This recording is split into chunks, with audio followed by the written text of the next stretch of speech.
intervención militar en Venezuela. El almirante Clyde Faller, comandante del Comando Sur de las Fuerzas Armadas de Estados Unidos, aprovechó su viaje a Argentina para subrayar la amenaza de países como China, Rusia e incluso Venezuela para la región, aunque descartó una intervención militar. Rusia y China son dos casos muy diferentes. Rusia es una gran potencia, pero una potencia que actúa como un animal herido, pero la competencia con China es muy diferente, comentó el militar este martes durante su intervención en la Escuela Superior de Guerra Conjunta de las Fuerzas Armadas Argentinas, mientras que Faller acusó a Rusia de recurrir a artimañas para generar una campaña de desinformación. El almirante reconoció que China tiene intereses económicos legítimos en el continente americano, pero lamentó que sus métodos suelen ser desfavorables para sus socios. Yo no pido a nuestros socios que elijan, lo que yo pido es que trabajemos juntos sobre una base de respeto mutuo, y creo que una alianza fuerte entre nuestros dos países dejará fuera de la competición a otros países, incluidos China y Rusia, esgrimió ante un grupo de oficiales de las Fuerzas Armadas Argentinas. No obstante, Faller no dudó en sostener que desde su punto de vista, la seguridad de nuestros tiempos en todo el mundo dependerá de la relación entre China y el resto de países democráticos. El estadounidense defendió que, a diferencia con países como China, Rusia, Cuba o Venezuela, a Estados Unidos y Argentina les une sus valores democráticos y su interés en hacer frente a los retos que afronta el hemisferio en materia de narcotráfico y terrorismo. Compartimos todos los escenarios, información, tecnología, incluso el mar, y también compartimos muchas amenazas, argumentó. La gira de Faller por la región, que le llevará a visitar también Chile, se produce en un momento en que el gobierno del presidente Donald Trump observa con preocupación la creciente influencia de Rusia y China en una región que es considerada su patio trasero. Faller explicó que la influencia de estas naciones se plasma en su apoyo a países como Venezuela, Cuba y Nicaragua, que no respetan los valores democráticos de la misma forma que lo hacen la mayoría de los países de la región. Esta situación, adujo, genera graves problemas a sus vecinos, puesto que los gobiernos de estos tres países participan en actividades ilegales, como el narcotráfico, que afecta a la seguridad regional. Las organizaciones criminales internacionales se alimentan de la corrupción y buscan socavar a los gobiernos legítimos. Estas organizaciones no conocen fronteras. Faller utilizó a modo de ejemplo la situación en Venezuela, un país sumido en un estado de miseria, dijo, debido a los gobiernos de Hugo Chávez primero y Nicolás Maduro en la actualidad. El militar estadounidense sostuvo que la mejor manera de encontrar una solución para el país que permita un proceso de estabilización sería un esfuerzo conjunto por parte de la comunidad internacional, aunque descartó que, al menos por el momento, esta posibilidad pase por una intervención militar. Nuestra principal estrategia con respecto a Venezuela es estudiar los informes de inteligencia, aprender y conseguir un cierto entendimiento de la situación y de la complejidad de este desastre, para así poder planificar el día después, dijo Faller. Una vez concluida su intervención en el Colegio Superior de Guerra Argentino, Faller continuó su periplo con una visita al Centro Argentino de Entrenamiento Conjunto para Operaciones de Paz, donde militares de distintos países como Argentina, Brasil o Perú se preparan para llevar a cabo misiones de paz. El almirante tiene previsto continuar su gira en Santiago de Chile, donde se reunirá con el ministro de Defensa Alberto Espina. Guaidó tras revelaciones de Christopher Figuera, Maduro no tiene control de las FARC, perdió el respeto. El presidente encargado Juan Guaidó consideró que Nicolás Maduro no tiene control de la Fuerza Armada a raíz de las declaraciones del ex jefe de inteligencia, el general Manuel Figuera, quien dijo que jefes militares y civiles chavistas sabían del levantamiento del 30 de abril. En la sede del Parlamento, Guaidó, quien es reconocido como presidente encargado por más de 50 países, dijo que es evidente que el régimen no tiene control, no solamente de las Fuerzas Armadas, sino tampoco de la moneda de circulación local, tampoco de la gasolina que ellos mismos contrabandean por la frontera.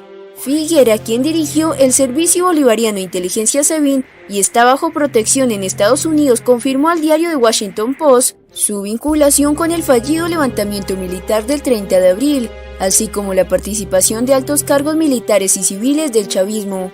Para Guaidó, la información ofrecida por Figuera corrobora que hay muchos funcionarios civiles y militares que están de acuerdo con un cambio, con la Constitución y con una transición en Venezuela. Tras la fallida intentona, 2 decenas de militares se refugiaron en la Embajada de Brasil y el Poder Judicial junto a la oficialista Asamblea Nacional Constituyente inició procesos contra los diputados que acompañaron a Guaidó ese 30 de abril. Maduro insistió, el líder opositor ya perdió respeto, control y ningún tipo de seguimiento tiene. Simonovic confiesa que funcionarios activos ayudaron a su escape, trabajan para el gobierno de Juan Guaidó. Cuando los últimos rayos de luz solar se desvanecieron en el Mar Caribe, el político fugitivo Iván Simonovic se dirigía a una isla con libertad. 3 semanas antes había huido del arresto domiciliario bajando rápidamente una pared de 75 pies, 25 metros aproximadamente, en plena noche y luego llevó un cortador de pernos a su monitor de tobillo. Desde entonces se había movido furtivamente entre casas de seguridad para mantenerse un paso por delante de las fuerzas de seguridad de Nicolás Maduro. Fue un plan meticuloso acorde con su reputación como el policía SWAT más famoso de Venezuela. Pero luego, casi con la libertad a la vista, la crisis de Venezuela dio un último golpe. El motor de su barco de pesca se apagó, ahogándose con el agua y los sedimentos que obstruían su tanque de gasolina, un problema creciente en la otrora rica nación de la OPEP a medida que su suministro de crudo disminuye y sus refinerías caen en mal estado. Nadie hubiera imaginado que en Venezuela un motor fallaría debido a la gasolina, dijo Simonovic, de 59 años, a The Associated Press en sus primeros comentarios desde que reapareció el lunes en Washington, después de 5 semanas en la carrera. Abrams reveló que el régimen de Maduro sigue gastando recursos en material militar. El representante especial para Venezuela, Elliot Abrams, realizó este martes una rueda de prensa en el Departamento de Estado de Estados Unidos para abordar temas referentes a la crisis venezolana. Una vez iniciada la rueda de prensa, negó las versiones que decían que el presidente Donald Trump había perdido el interés en Venezuela, resaltando que tales rumores son falsos. Abrams recalcó su respaldo al presidente encargado Juan Guaidó y detalló que el único obstáculo que han presentado a una resolución pacífica sigue siendo la negativa de Maduro. También emitió su opinión sobre la visita de la alta comisionada de las Naciones Unidas para los Derechos Humanos, Michelle Bachelet, a Venezuela. Mencionó que espera que el informe del 5 de julio revele la brutal realidad que vive el país. Esperamos que lleve a las democracias de todo el mundo a pedir elecciones libres. Además, reveló que el régimen de Maduro sigue realizando compras en armamentos y material militar e incluso continúa enviando petróleo a Cuba. En esto andaba Padrino López cuando Leopoldo lo madrugó en la autopista.